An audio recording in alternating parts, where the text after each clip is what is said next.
Welcome, Joanna, to my channel. I was introduced to Joanna through her ex, who reached out to me through Instagram and was like, "You need to interview Joanna.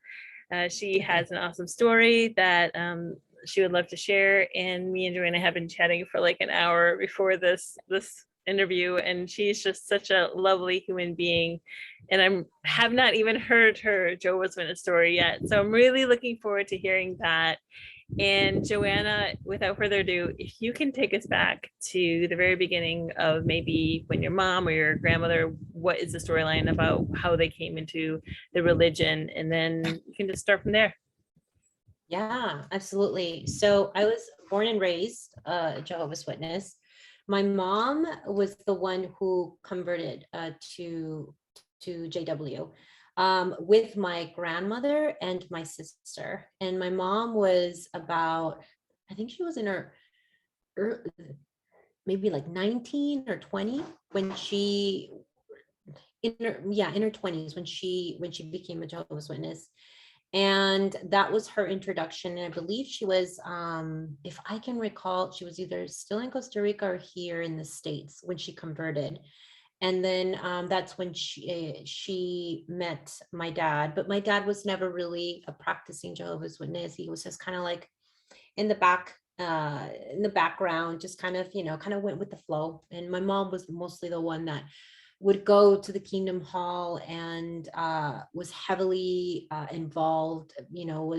Was never like a pioneer, but she would try to do like pioneer hours. And because my mom, so it was very interesting because my mom is paranoid schizophrenic. So the religion to her gave her some type of stability in the sense that of her needing control and her wanting us to isolate us from the world, because they preached about, we can only, uh, have friends that are Jehovah's Witnesses. So for her, it fit her well because my mom was just paranoid of everything and anything that would come to the family. So we were not only alienated from friends from school, but my mom also didn't even let us play with the friends that were Jehovah's Witnesses either. So there was still a lot of like control that was there, not only from the Jehovah's Witness organization, but also from my mom.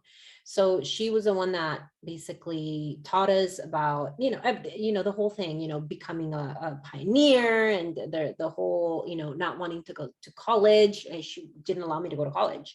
I mean, for her was, the whole thing is you become pioneer and you get married and that's what you do. You don't go to school. But it fueled my mom's paranoia and anxiety to keep me controlled and keep me in her bubble in the home, where she can always have an eye on me. But that was more of a mental, sickness that she suffered. So it's just the parallel between both is really interesting. So I, as a child, always felt trapped. I always felt trapped into the chaoticness that my mom had as a Jehovah's Witness, and as with her illness, and then like how chaotic the household was, because my dad was also just a rageaholic. And so the combination of rageaholic and my mom being schizophrenic and paranoid, it was a recipe for disaster. There was always chaos, and I didn't know anything other than chaos. And again, my mom's reality perception of the world was one of fear and one of paranoia, and oh, when everyone's out to get you and nobody loves you, only me. And so that just, and I mean, as a child, you're like, no. But then again, it's your parents, right? It's the person that you grow up with. It's your your mother, and there's nothing else that you can believe. You're thinking like, well, she's my caretaker. She won't be wrong. But then there's that logical aspect of us, as me, as being a sane, at that time, like, 6 7 8 year old, I just always knew something was off, even at a very very young age. But that's the connection. And then my grandmother is still a witness, my aunt is still a witness, but I wasn't able to have a relationship with anything other than from my dad's side or my mom's side, because my mom was too controlling. She just didn't let me have a relationship with anyone. So it was just me, my mom, and my sisters. Wow. And at this point, your dad was not going to the meetings, and it was just you, your mom. You said your sisters, so you had two sisters? Yeah, two sisters, and then my brother came after. Towards the end, my dad did end up getting like baptized Okay. and did end up like hosting. We would host I even forgot the name, where you would go to Book people's studies? homes. Book Yeah, the studies? book study. Yeah, yeah, Yeah, yeah. yeah, yeah. So they would be at your Yeah, house. he would, yeah, they would host the book studies. We would host them, and And my were dad they would get all English, the or credit. were you in Spanish? So we were first in Spanish, and then because my mom would just get too paranoid, we would switch from kingdom halls all the time. We would go to different Okay. kind of Spanish ones. Then at one point we switched to the English. We never went back to the Spanish. What was the point And of switching? What was your mom's reasoning behind that? for her it was she didn't like how people were so nosy. She just some of the sisters would rub her the wrong way. Some of the sister, and my mom was like, But that's the I'm Jehovah's not a Witness stuff. That's all the Jehovah's Witness bullshit. It's like drama on Mhm. top of drama.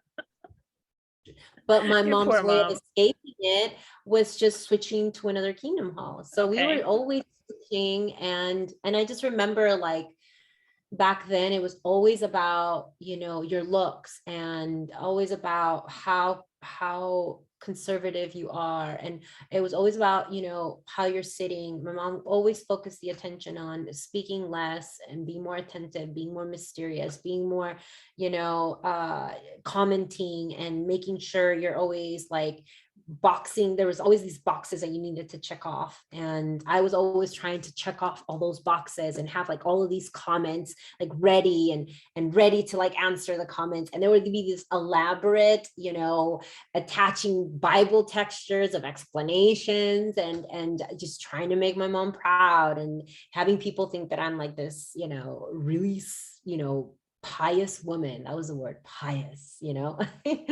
and I was just like, I'm just trying to figure this shit out, I just want to be liked. But that was the thing, is that because my mom was mentally ill, everybody knew that. So I didn't get it, but my mom would always switch from Kingdom Hall. So people would catch up that my mom was really not all there. And then that's when people would be super nice, and then they wouldn't be nice anymore. And then all of a sudden it would change. People would be like, you could feel it. You could feel the judgment. And I wouldn't understand why. I would take it personally, thinking like, oh, they don't like us again. They don't like me again. There's something that I said something. And I never really understood that until later. I understood that, my mom just wasn't really all there. At that point, it's gotten a lot better now, but it switches in and out for her, poor thing. So you were a daughter of somebody who was schizophrenic, and you were the oldest out of your siblings. Okay, so you're the oldest, which is you're probably very responsible. You felt very responsible for your younger siblings, especially with your mom having a mental illness. And then your dad came into the congregation later. Do you remember how old you were when your dad got baptized? I don't, but I just remember I was maybe like 16, like 15. I don't know. He would come in and out like 14, 15, 16, 17. And in and out when he would come. But my dad was also very abusive, like physically abusive to my mom and just me, not my other sisters. So it was like a mixture of my dad having like this rageaholic, uh, didn't drink at all actually. And then he would kind of feel bad, and then he would just do sometimes the Jehovah's Witness things, and then he would just stop, and then he would pick it up again and then stop. And sometimes the elders would come by and it'd be like, hey, what's going on? My dad would be like, I don't give a shit. I'll go when I go, type of a person, attitude about it. And my mom never really pushed them, but they had a very, very, very strange relationship. So strange. And my mom was always like planning her escape, and my mom was just a very unhappy woman, and the religion was an escape for her. So there was so much going on growing up. It's interesting because I've interviewed people before where the Kingdom Hall has been their escape. And for me personally, I did a whole video on the Kingdom Hall was my safe space. So I grew up in a domestic violence home as well. And for me, I knew that no one was going to get hit at the Kingdom Hall. I could just zone out and just be in my own world. So technically it wasn't a terrible place to be in.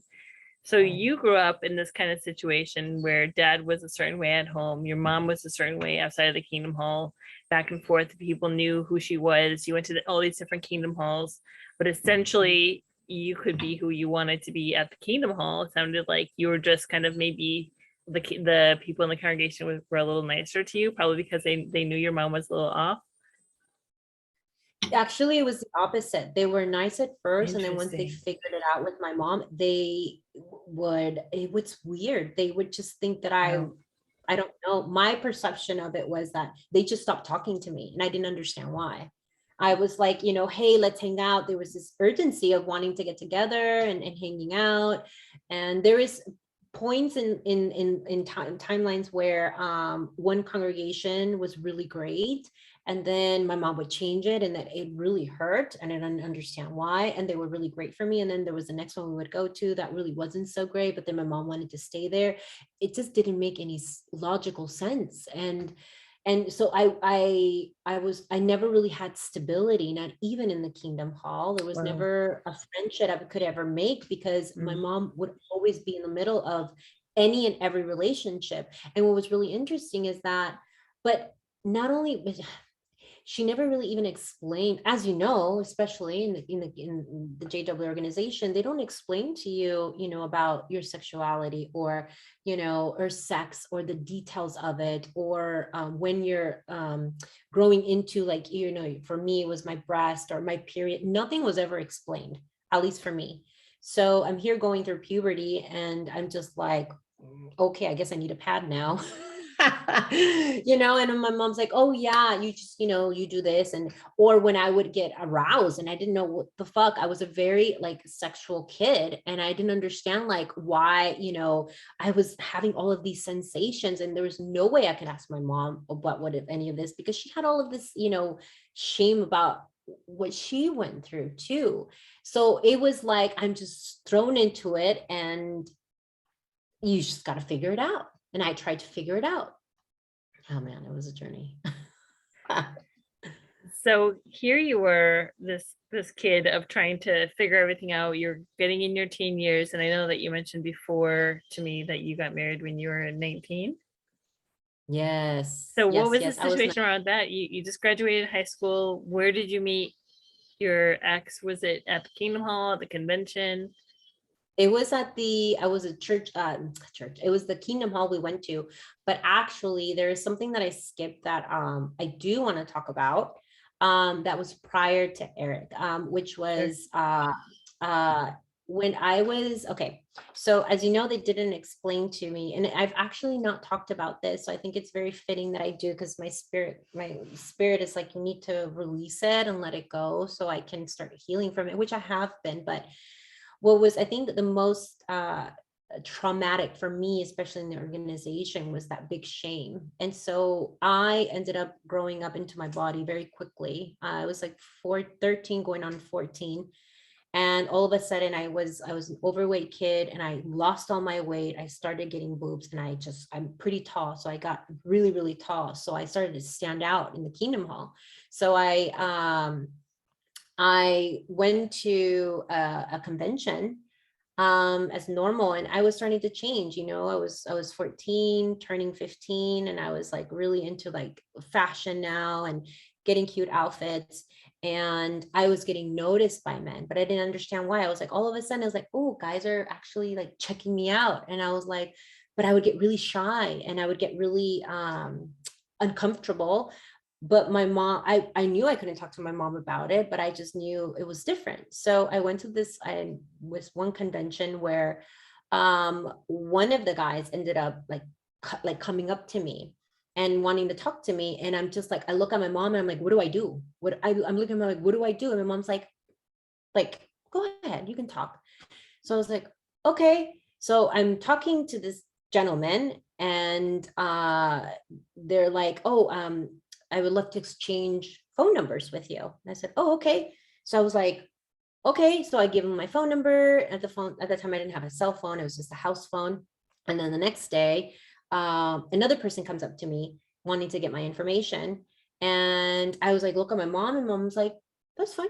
And so I was like, okay. So I exchanged information, and then both of them started to call me. And I didn't, and so, okay.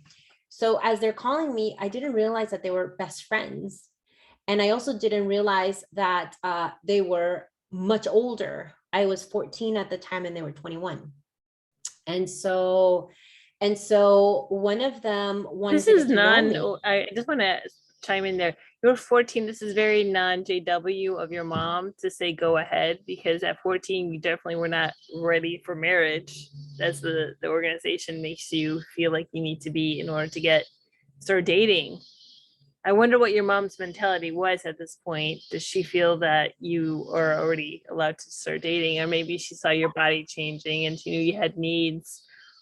And it's very interesting, very interesting. Very So interesting because my your mom, mom, but your mom did not know that these guys were older. She had no idea who they were. She had no, and you obviously looked older too, because you said you were already stepping into your body. You already had your period. You looked much older than 14. I would assume you probably looked 17. yeah, I was much older. Yeah, I looked like 17, 18. I always thought that I looked like 17, 18, 19. Okay. But the guys Wow. knew how old I were. But my mom didn't know.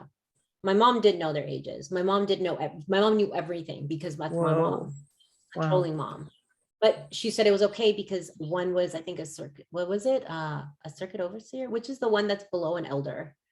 I don't remember. Ministerial servant. Servant. Hmm. Yeah, I think one was a ministerial servant and the other one had privileges. But I think they both have privileges. Such a long time ago, I don't remember. And they were like really prestigious people in the community. And what my mom was like, that's fine. You can, and then they would come to the house and we would hang out. But then one of them reached over to kiss me, and I'm like, I don't even know what a kiss is. Like it was very uncomfortable, and I was, oh, it just felt really uncomfortable. And in my house though, where my mom was like in the back, I don't even know where my mom was. And it was just something so bizarre. I couldn't, but in my mind it was normal because my mom was just not all there. So that there is like some normality and abnormality within the whole thing all at the same time. And so because my mom said it was okay, well then it's okay then, because I didn't know anything better. I didn't have friends. I didn't have family member that I can consult with. I didn't have anyone else. I didn't have a relationship with my dad, even though we were all living together. My mom pinned us against, my mom actually pinned me against my siblings and my dad, and saying that they're all bad and that I can only love her. It was a very psychotic, odd way of growing up. And so it was just confusion. I was always confused all the time. And then these men come, and I'm supposed to be an adult now, and I didn't understand it. And my mom was like, it's okay.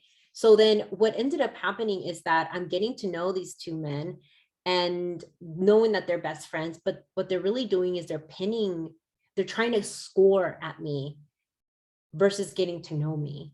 And that's really what it was all about. And when I started to go out with one of them would tell the other, hey, I went out with her, I did this with her. And then the other would go, and then they would just go back and forth. And so when I went out with one of them, they took me like to the Coliseum, I think in LA, where like the museum is. And then that's when he started to kiss me, and he started to get more evasive, like take off my shirt. And I'm like, what are you doing? And that's when my first, like, I froze. I didn't run. I didn't say anything. I froze. And it came instantly, where I was just like, and I couldn't move. I couldn't say anything. I couldn't do anything other than, this feels really uncomfortable, but I can't say anything. And then he started kissing me, and I think he felt how uncomfortable I was, that he stopped. And then he ended up dropping me off home, and then told the other person what happened. And so the other person, which was Raul, the most I think the most just vile person ever, started taking me out. And then which was very interesting, they tried to pin it against me, saying that I was the one that was trying to date both of them at the same time, and that I was the whore, and that I was the bad person, and that he wanted to marry me. I didn't understand anything that they were saying. I didn't understand why they what the word whore was. I didn't even understand what kissing was. I didn't even understand what dating was. I was like, what is going on? All of a sudden, I'm getting invited out. I'm going out. These men are touching me, but I can't tell that the touching part to my mom because I'm gonna get blamed of it because it's always gonna be my fault. And Raul, the one that was who took it further and further along, was saying that I wanted this, and I was the one that's pursuing them, and I was the one that was being like the little whore, right, in of the Kingdom Hall. Meanwhile, I'm like, what do you mean? I'm like, what do you mean? I would try to have conversations with him, and I was like, I didn't even know that you guys were friends, and I didn't even know that this is what was dating. I didn't even know that he was kissing me and you were friends, that you couldn't even do that. And I was genuinely, in the bottom of my heart, was trying to just really understand why they were treating me like shit, like trash, like a piece of meat. And so he took it a step further and would come to my house and hang out in my room. He would lock the doors and have me do like the most vile shit to him while my mom was in the other room. And my mom, not that she knew, she didn't know what was going on, but she knew he was in the room, and he would lock the doors, and my mom would never think anything of it. It was just, so it was the most conflicting thing for me, because I'm like, he's having me do very disgusting things to him. You guys can elaborate, just think about it. It's the worst. And he's doing a lot of disgusting things to me. And every time I'm thinking like, and he was very cruel about it. And he would blame me, saying like, this is your fault, and you're the whore, and you're the one that looked for it. Like, after, sex or whatever, men don't really want to spend time with you. That's what he was feeding me constantly, like this anger, and I was a child, 14, didn't understand it. So all of a sudden, this happens for like 2 months, and it went from like bad to worse. Like, I never had actual, like, only once, like, he pressed himself, like had me like sit on top of him, which was so painful. I was a virgin, and he took my virginity away by like, because again, I had froze at that point, by slamming me like down into, like, you can only imagine. And then it was so painful because I knew that something had left me at that point. And then after that, it was just shame. It was like more of him wanting to make sure that he would break me down emotionally and physically, because he was so angry, but I never understood why. And he always kept saying, I was going to marry you. I was going to marry you. But we never had a conversation about anything of that. And I think he was upset because I was dating his best friend and he didn't know. But at the end, I knew that they knew. So it was very strange, everything that was happening. And me as a child, me trying to logicalize, I just took it was my fault. So after all of this happened, I was seeing him for like 2 months, and then he disappeared. I never saw him again. And then I took it as, I'm not good enough. He did all of these things to me. I can't tell my mom, in my own house, in my own room. And what do I do with it? Nothing. I did nothing for 2 years. I did absolutely nothing. The guilt and the shame consumed me. It was eating me alive, to the point where I would sit down in the room and I would tell myself, I would look at all my qualities and I would say, I'm thin now. I'm thin. Okay, I can get thinner and I'll feel better. I need to throw up. That's when my eating disorder got really bad. I was bulimic. So I'll just throw up more and I'll feel better. I'll starve myself and I'll feel better. I can draw. I was a huge painter at that time. I was an artist and I would paint a lot, and I stopped painting because I couldn't reconnect with my creativity anymore. But I always kept reminding myself that I'm an artist. Nobody else is an artist, but I'm still special. Like, I always had to prove to myself that I was special, because I felt so broken and disconnected from what had happened. Something that I still at that time did not understand what happened, right? So then 2 years had passed, and I couldn't hold it anymore. I couldn't take the pain anymore. So I sat down and I just told my mom, and I said, Mom, and even me telling her, I was wording it in a way so that it wasn't my fault. Of course it wasn't my fault, But I'm here trying to sit and try to explain to her that it wasn't my fault, but trying to word it in a way where it could be like I could have nothing to do with it, right? And so I told my mom, and my mom is like, and she just gets quiet and she's like, we have to go to the elders right now. And so I'm just like, I don't want to go to the elders. I don't want to go to the elders. I don't want to. I don't want to. And she said, we have to go. They'll tell us what to do. So, 2 years later, my mom has like what they call a conference with the elders, and she tells them that we need to talk. And it was the whole trauma coming back and forth again about what happened in a room full of disgusting middle-aged disgusting men just wanting to hear what happened because they were probably turned the fuck on and wanting to just, because the thing is, I'm an empath. I can feel everything. And even at that point, it was the most disgusting feeling of a room full of, there's like the head, I forgot the head person of the Kingdom Hall, what they're called. He was there. And then it was like 3 other men. They were just listening to what happened. And I'm explaining it to them. And it was so re-traumatizing. And you see all these men looking at you with lust in their eyes. And I'm just like, it was like getting raped all over again by not only the men that did that to me, but by 6 other men wanting to hear the story. But it was more of this creepy, disgusting, like they took joy off of it. And so when I told them, sadly, my mom's like, so what do we do? Should we go to the cops? And they said, do not go to the cops. We will handle it. We will handle it within the community, within the organization. We will get a hold of their of the Kingdom Hall that they go to, and we will do whatever necessary to apprehend them or whatever. And then I was like, I was just scared. I didn't want to relive the situation again to go to the cops because I know I'd have to explain it again. So I was perfectly fine with it. But there was another part of me was like, that's it. They're just going to get away with it and nothing's going to happen.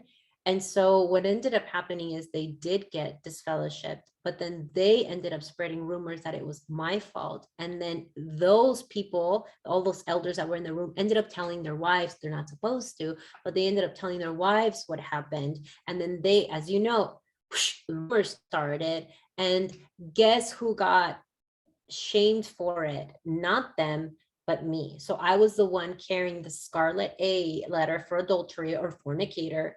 And I was the one that was the bad person. I never got disfellowshipped. I never got reprimanded for it, but I carried that shame for maybe 3 more years after that.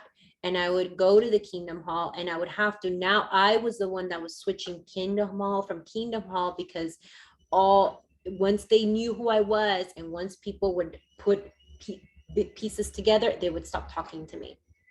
And then it just got to a point where I couldn't handle it anymore. And that is when I met Eric.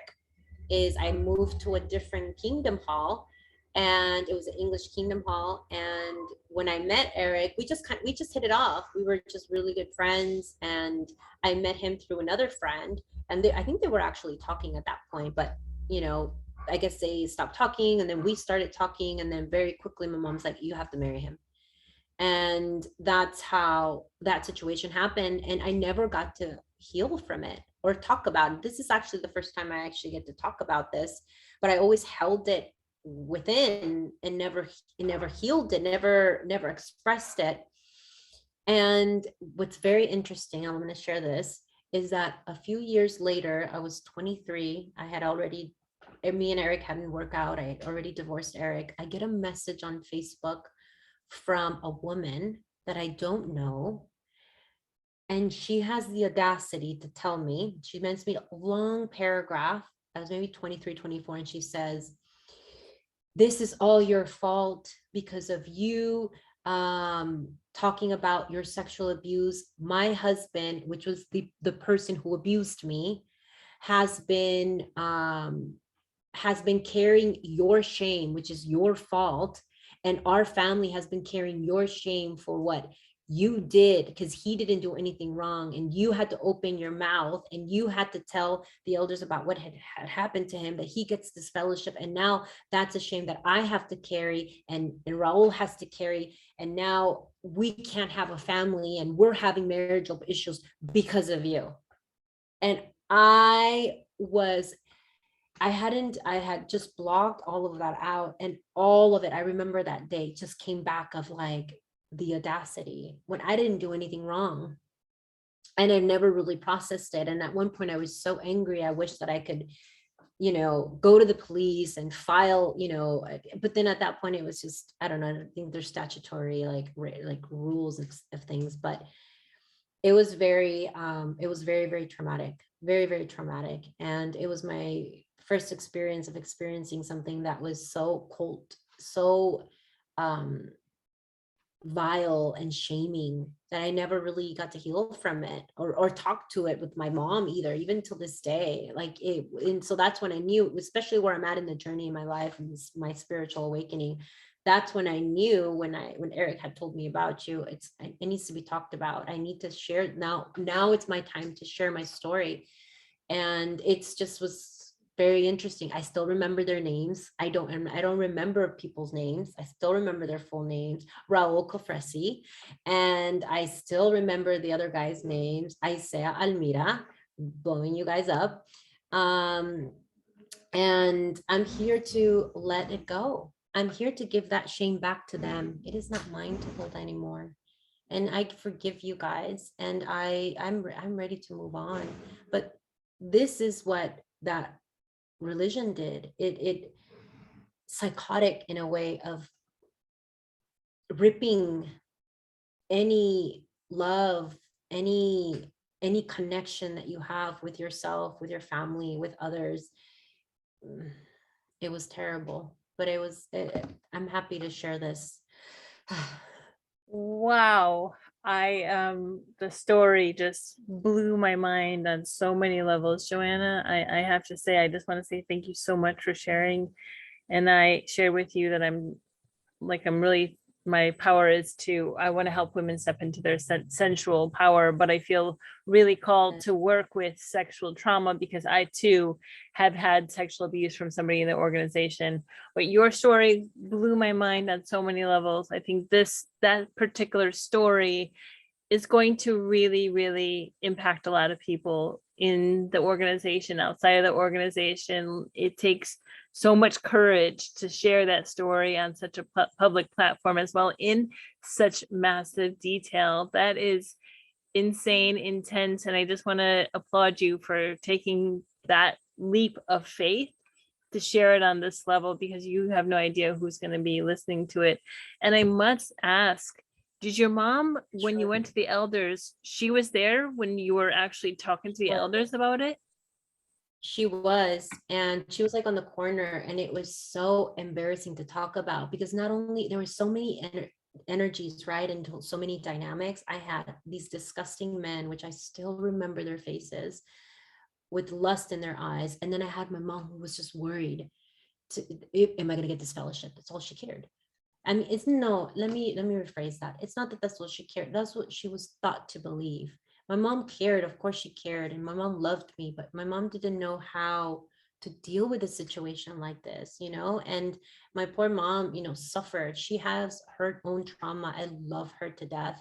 And I know that she made decisions in the aspect of her own perception of her own reality, and it wasn't a good one. And so when she was there, it was so many emotions I couldn't even express, from shame to embarrassment to having my mom there and explaining in detail what happened was so disgusting. And then my mom just, not being able to console me. She did not know how to connect. My mom was not able to connect, and feeling so alone, not having friends, not having anyone to talk to, not going through therapy, obviously, because you don't do that, the Jehovah's Witnesses, and feeling so alone, more than anything alone. And that's the message that I want to give out to everyone that is who's still in the Jehovah's Witness organization, is like, you are not alone. And you not only are you not alone, you have such a family. There's so many ex-Jehovah's Witnesses who are trying to figure themselves out, and we're here. We've all grown. We have all now stepped into our power in many different ways. And what I went through it was just, I see it as like a battle wound, kind of like a scar that I now wear, as what I needed to go through in order to be here where I'm at now. And that you're not alone. Gosh, you're not alone. And I remember, I even tell myself, because I do a lot of inner child healing, and I go back to those places in my life and I tell myself that, it wasn't your fault, because for many years I blamed myself. That guilt, that shame was so heavily embedded in me. And I'm barely finally starting to tap into my central Shakti energy, that I find that this is one of the things that I'm coming up against. That's when I knew, okay, that needs to be expressed. And that's when you came into, Eric told me about you. Because Eric knows, like, we're really good friends now. We're not together. I met him after, and we got together, and then we were together for like 4 or 5 years, and then we separated. We got back together. We have a daughter now together, and we've grew up together, and we both know how traumatic the organization is, and what he suffered and what I suffered. His was different than mine, but similar in the sense of heavy onset trauma as a child. And now we're really good friends. But to get the story out is it's just a story of faith, of what is it, of more of strength. There we go. Because I did it, and I know that you guys can too. Don't have to hide anymore. And that's kind of what my channel is focusing on, is people that are thriving as ex-witnesses, not playing the victim role, but you are a victor of your story. You are handed this life not to suffer, but to move past it. This is behind you now. Now you can move forward. So at what point were you baptized? Because you at 14, 15, you were already thinking you were gonna get That this was already. fellowships. So you were Mhm. baptized like 12, 11? Yeah, I think it was like 11, 12. I remember doing my questions. Oh, that's a good one too. I was always a rebel, and things didn't make sense. Things never made sense. That's why I always fight with my mom about, what do you mean 144,000 people going to heaven? Now I understand it. They are the star seeds, but that's a different topic. But I was like, so wait, only a select few are like really precious people, and all the rest are not? I mean, and so when they would ask us the questions, and I literally talked to the elder, and I'm just like, but why? What do you mean? I don't even remember the questions, but I would get him so frustrated. I'm like, only because you said, or only because this book says? I don't understand it. I was not going to pass the test, actually. I had to take it a couple of times, because I always question, and it didn't make sense. Like, why are we, something about like, I would ask questions like, well, if Jehovah is this, then why is he allowing all of this pain and all of these things? And why it things that I would question all the time, and it would leave them tongue tied, and they couldn't answer, and they would get pissed off, especially because there is these egotistical uh elders that they're always right, praise me, and I didn't. So it was it was always very challenging. But anyways, I ended up passing the test. And my mom, because my mom was like, you just need to shut up. She's like, you want to get baptized? You just need to stop asking questions. Just answer. She would write them down to just say this and you'll get baptized. And I'm like, yeah, mom, but that doesn't even seem genuine. Like, okay, whatever. I'll get baptized, and I'll go up the chain or up the ladder, I guess, which made still no sense. Only getting baptized to win your mom's love and approval. And because you're her golden child. So it's like you needed to do that. You need to keep that certain role that she had for you. Mm-hmm. And then I drowned in becoming a pioneer, auxiliary pioneer. I did that for a long time, trying to prove, I don't know to who, that I was worthy, I was pious, that I was, that I had this great self-confidence. But I never really studied it because it made no sense. So I would go preaching, and people ask questions, and I would actually never, like, I would never knock on the door. I always let the other person talk, because I I couldn't get behind what the whole thing was about. I would always be like, hi, we have a warming message for you. Would you like a watchtower? I just remember doing that. My whole goal, Right I was there with you. I was a salesperson. I'm like, my whole goal is to get rid of as many of these like books and magazines as much as I can. And I was good at it. I was good at it. I was like, hey, you all you need to do, you get saved. Just read this part right here, this Bible text. You're good. I mean, I don't know. I don't know how I did. Oh, you're breaking up. Muted. There So we you go. got married when you were 19 to Eric, and then you were 23. So at what point did you leave the organization? Was it after your divorce? No, me and Eric, honestly, we got married to escape the religion because my mom would not let me not stop going. I wanted to stop, and she would not let me. And she would force me to get ready to go to the Kingdom Hall, and I didn't want to. So when I met Eric, and Eric was the same way, he was just like done with the Jehovah's Witness organization. So we did it how they wanted us to do it, get married, do the whole ceremony in the Kingdom Hall. I think 3 weeks later, we just stopped going. I think it was 3 or a month later, we stopped going and we never looked back. We did get called sometime that we needed to do like a letter to send it to the watchtower about something about that we are resigning or to become a Jehovah's Witness. And I just thought that's a bunch of horseshit. And I'm never doing that. And I'm never going to write a letter. And you guys just take me not going as that's it. And there's been times like when we were married, because I lived with my aunt who was an avid Jehovah's Witness, sometimes she would have people like knock on our door to come and visit us. And we would just be like, no, like leave us alone. And then they would force us to be like, okay, well, and it was insane, the harassment. It was harassment of how much they would come over and just be like, you need to write this letter. And I'm just like, I don't give a fuck and I will not do it. I'm like, no. And that's when my like lioness, my strength came through. It's just me being able to walk away from that. But holding on to all of that trauma was for me and in my 20s was very destructive. I was a very destructive 20-year-old all through my 20s, an addict. I mean, I had no leeway of healing this trauma, so I turned to addiction as my way of release, which made it much worse. But yeah, I think I went on a tangent there, sorry. But No. And I like to actually say that any kind of addiction is just a coping mechanism to help you cope. So it's not necessarily a bad thing. It's the side effects that make it a bad thing, whether it's drugs, alcohol, shopping, gambling.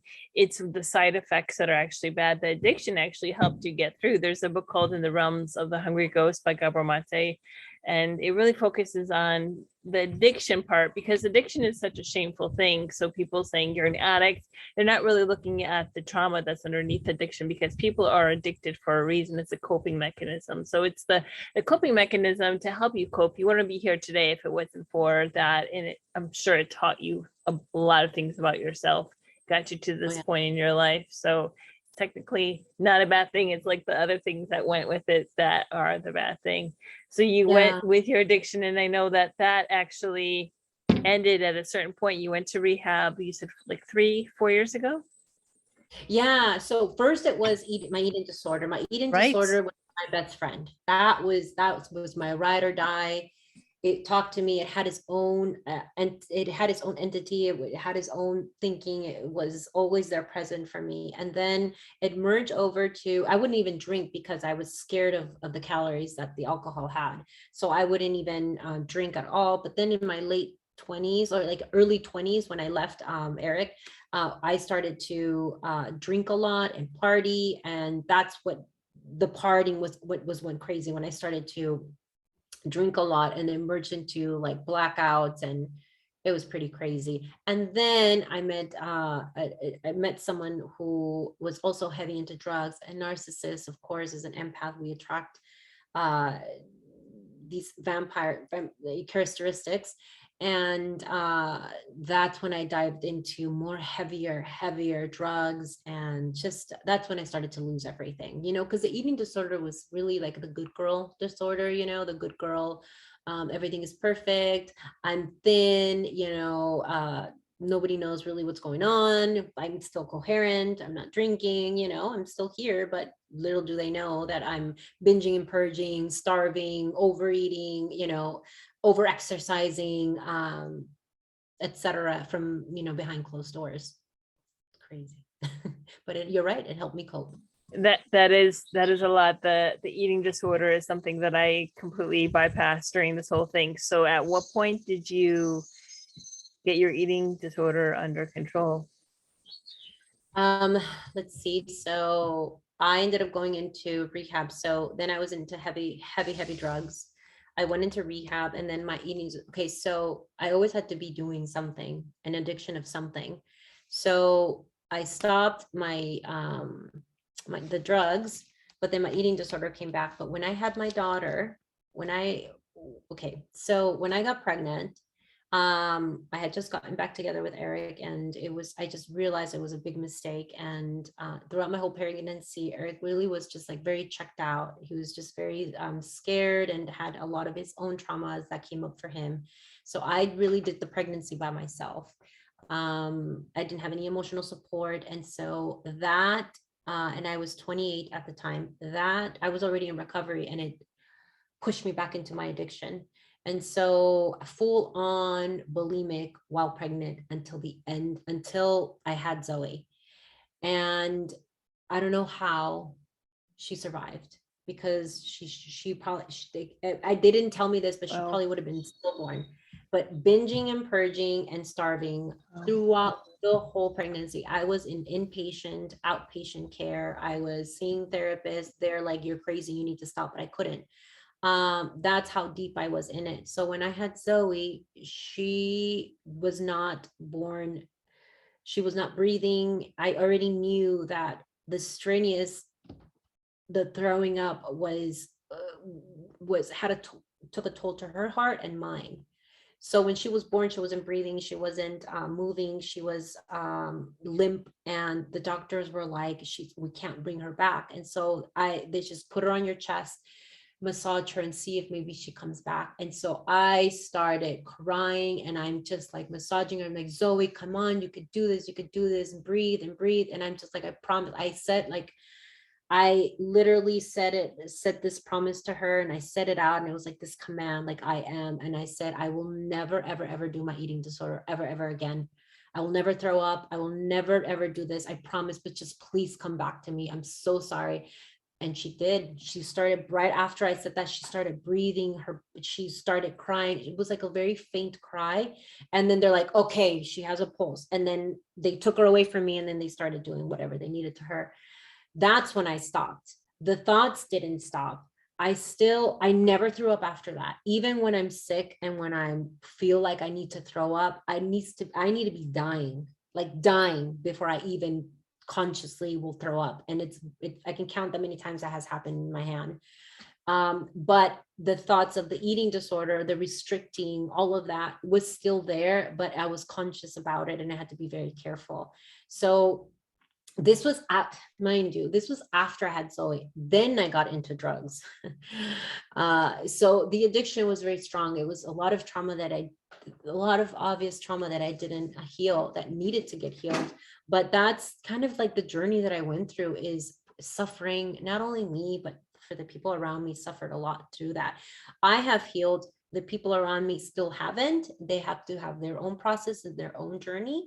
But I send them love and compassion, and so much love, because at one point, I know that I went through my own trauma, and I know that I made my own mistakes, and now I'm building a relationship with my daughter again. Because when that happened, it was great for the first 2.5 years, but then I left Eric, and I went right back into a self-destructive episode again, and deeper into drugs, and it was terrible. But I got out. And that's when I met the gentleman that I met in Costa Rica, who owned a treatment center, and ended up moving back to the States and having a treatment center in Mission Viejo. And that's how I got my recovery, was through an old friend, like an old fling that I had in Costa Rica. And that's where it started. And that was 5, 6 years ago. Five, no, okay. No, that was three years ago.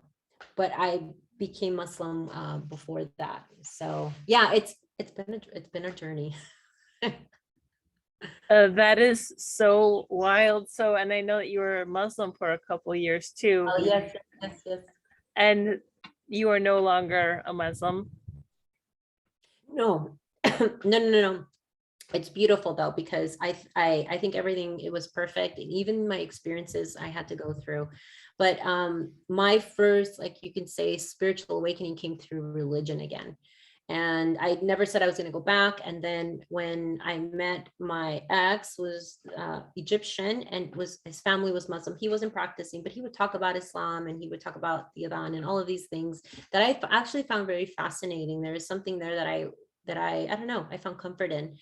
And I started studying it, and then we ended up getting deeper and deeper and deeper into drugs. And then I separated from him, and then I ended up getting into recovery, and I realized that what I needed was God, and that was what I was studying. So I'm like, and how it all came to me, this person who brought me this recovery and the bed and all of that, I just thought it was so, only God could do something like that, because I was desperate. I had almost overdosed on the drugs that I was on. It was just really heavy drugs. And I literally thought I was going to die. And I prayed, and I'm like, God, if it's Allah, if it's you, if you can get me out of this place, out of this relationship, and get me recovery, please bring that. And literally the next 2 days, that's when I met my old friend again. And he's like, yeah, you have a bed, you can. And so I interpreted that as it was Allah, it was God, it was Islam. And then I dive into that religion for like 3 years. I wear the hijab. I was doing my prayers, the five prayers. I mean, the whole works. But then 2 years ago, that's when I realized, when the pandemic happened and I had all this time, I got let go from my job. I realized that there was more. It was much more than just religion. And that's when I left Islam, and I started to really dive into more spirituality and the divine and feminine and masculine energies and energy work. And for me, and then that's when I really started doing my shadow work. I started doing mirror work. I started really tapping into my sensuality. I started to really get to know who I am as a woman, as a mother, as a feminine energy, and that dived into more healing, more the healing of this, more childhood trauma that I had suffered, that I was dealing with. I did medicinal medicine, ayahuasca journey that was very, very powerful. And that opened up this whole understanding of how the universe works, and how why we are here, and how we are God, and how it's inside us, and we're divine, and we're magical beings, and we are sovereign. And it's just so much has evolved from it. And I understood on such a bigger perspective of why everything happened, and about reincarnation, other lifetimes. And it's just like, wow, I get it, I understand it. And now what I do is I help women heal their inner childs. And I'm a multidimensional light language healer. Many people look at me, I was like, what is that? And it's like, well, now I tap into frequencies and vibrations, and I speak frequencies, and I sign frequencies, and I help women heal their childhood traumas through energy and different timelines. And it's just been a revelation of how it's come, but it's been gifted to me. And it's like the story of revelation of a woman who was so trapped into a religion, and then now, like, this woman free, like a lioness of, like, I feel like Isis comes through a lot of me stepping into my power, and really like defying the odds of what a woman should be, like going out naked, wearing less as possible, and knowing how fucking powerful I am, and teaching that to others, that this is the journey of rediscovering who we are, and really claiming that, that sovereignty, that divinity. And after that, my business has expanded, and it's growing. And I'm here with you, and just, getting the message out. Hopefully that all made sense. A little bit all over the Yeah, place. this is so exciting, and we talked about this earlier, but like the journey is what you should be enjoying, and it got you here. It's not about the end destination. So where you're going to Ah, be next year from now or 2 years from now, it's like you have no idea. I mean, you weren't doing this last year during the pandemic. It's like got you to a completely different place. So you just have to trust, go with the flow, and surrender, essentially, because yes. surrendering essentially is the number one thing that got you to exactly where you are. It was a Yeah. continuous surrendering, and then trusting that the universe has your back, and it got you to exactly where you needed to be. Your daughter is alive and healthy, I'm presuming. She's alive and healthy. We're healing together. I'm grown. She's 9 now, and doing so much better, healing her traumas that she went through, and we're both healing together. My inner child that's coming through is like her age, so we're both healing together at the same age, actually. And it's a beautiful. Now Zoe's gifts are coming active. She was also a light language healer. She practices all of these things herself. Kids are so divine, they're so much closer to spirit.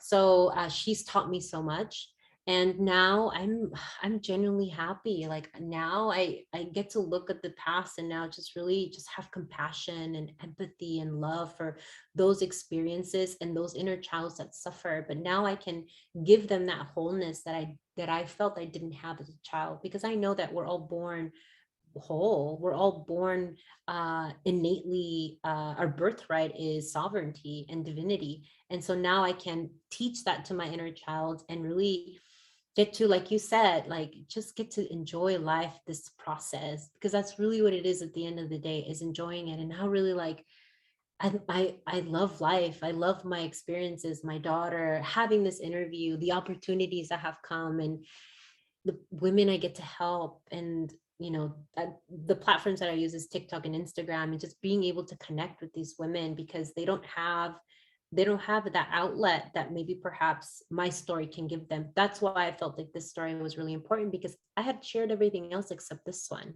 I'm like, there's a reason why. Like, okay, that's a shadow you need to start talking about and releasing it and letting it go. And I did. It feels so good. Thank you. Honestly, I've You're released th- and this let it this is so awesome that you shared this on my platform. I really, really, really want to say thank you for that. And I know that you go. said your mom isn't a witness anymore, but you said your grandmother and your siblings are. So what's your Yeah. relationship like with them? So my mom left. Yay. And my How mom long is ago getting better. did she leave? She left like a year and a half ago. And During my the mom, pandemic then? and then my mom was a badass too. She wrote a letter. I don't know, but my mom was a badass. She wrote a letter to like all her friends, and because she started watching these videos of women who leave, yeah, and That's their awesome. experiences. And then she started to see what was happening with the whole like lawsuit. I think it was in another country or something that was going on. And then it really started to open. The internet helped. She started going on Google, she started going on YouTube, and that's it. She started to really open up to really what the truth of what was going on. So she wrote letters to all her friends, to the elders and everything, of why she was leaving and how much of a cult this religion was. And she hand delivered it to everyone. I was like, damn, mom, you a badass. Wow. Wow, Yes. literally letters applauding your Yes. mom. That's pretty awesome for your mom to do Yes. that. Good for her. And she had been in the religion for so long, so I'm sure she had so many friends. It was her whole life pretty much at this point.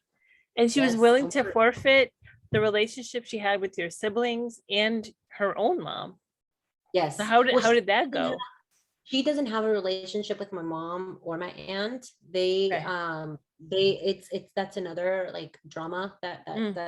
I that's was gonna why. I was actually gonna say the schizophrenia is definitely childhood trauma that metastasized into a mental illness. Yes. Okay, Yes. so And she doesn't have the relationship with her mom, and then how about your siblings and or her then mom? her mom, yeah, and her sibling, none of her family. She talks to no one. No one. And how about your So siblings? And then me and my siblings, like my mom pinned us against all of our siblings. But now, when we were younger, we did not have a relationship. Now, as an adult, we get along.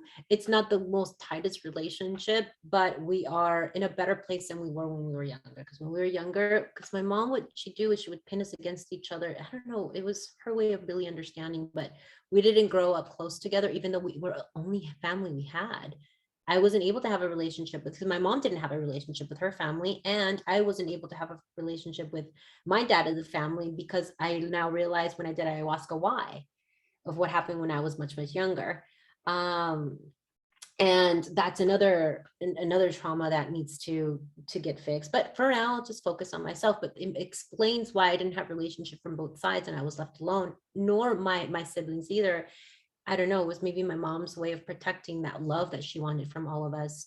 I'm not too sure, but whatever it was, I didn't grow up with a really strong relationship with my siblings. And now that we're older, it's a little bit better. It could be better, but that's okay. We're all in our journeys of healing. And that's all that matters, is the more that I heal, the more the ancestral and Lineage. curses, Yeah, trauma heals. yeah, Yeah. yeah. That's All I could beautiful. I love the fact that you're also being like, I'm trying and that's all I could do, and just like surrendering to Yeah, it.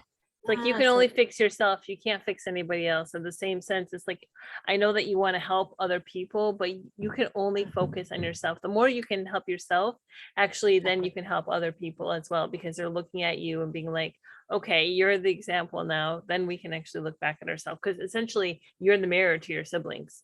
So whatever they see in you, they also see in themselves, Mhm. and that's Yeah. it's quite a process. And I'm so happy. I'm sure that parts of you also have inspired your mom to come full circle with the JW stuff. Yeah, I'm pretty sure my sisters had their own journeys of how they left too, but it took my mom a while, but she did it. She came. I never thought she would leave, honestly, never in my life. And I when she love did, it. I was good So for you, so mom. so happy. That's amazing. Amazing. Yeah. What an amazing story. Like I love you. Can we Aw. be friends? Yes, yes, yes, Can we be friends in sure. real life, Joanna? Okay, thank Yes, you. I feel yes, like girl. Absolutely. No, wait, I I'm gonna like go you. to Costa Rica soon. I mean, I'm going to be here until December, so if we get a chance to meet each other, that's going to be pretty awesome. Would Yes. you like to say anything, whatever comes to you at the end of this interview, that maybe you want to say to anybody that's watching this right now? Who knows what that will be? I will Oh, hand the mic over to you. What would you like to add? what I like to say is that you all have the power and you all have the answers. Follow your intuition, follow your discernment. You know something's wrong. You know on a deep level in your heart, drop down to your heart right now, and you know something's wrong. And that is your intuition telling you to get out and run. Trust it. Trust you. I promise you that if you trust that, nothing will ever go wrong in your life, because that is your higher self. That is your heart telling you that you deserve better, that this does not work. And if one of the things that I want you to take with you is to honor your intuition and your heart. It's been there telling you all this time, but this time really pay attention. They'll never steal you the wrong way. Remember, your heart is your compass. I Isn't love you that guys. so interesting that you're saying that, Joanna? Because in the organization, they warned that the heart is treacherous and that it's the root of all evil and all this other bullshit. And the moment you start questioning something, automatically you're not spiritual enough. So they're automatically brainwashing us just by letting us not even listen to our heart and intuition. And as you know, like coming from the other side, it's like that's actually where the honesty is. That's where we were born to connect with our hearts. We are pure love at the end of the day. It's like it is all of it's in all of us. I love Divine. that message. We are our Yeah. own God, as we had said before. It's like we are spiritual beings. So Mhm. I loved this interview, Joanna. I just want to I just want to say that again and again. Oh, The yay. fact I that you're love you. Costa Rican and I'm in Costa Rica, That, it's like the universe is right? like, hey, you are in Hey. the right, you are with the right person right now. So thank you. Thank you so Oh, it much. was a pleasure. I love this interview. I hope you guys made it to the end. And if you did, thank you so much for watching. And I'm going to hit stop.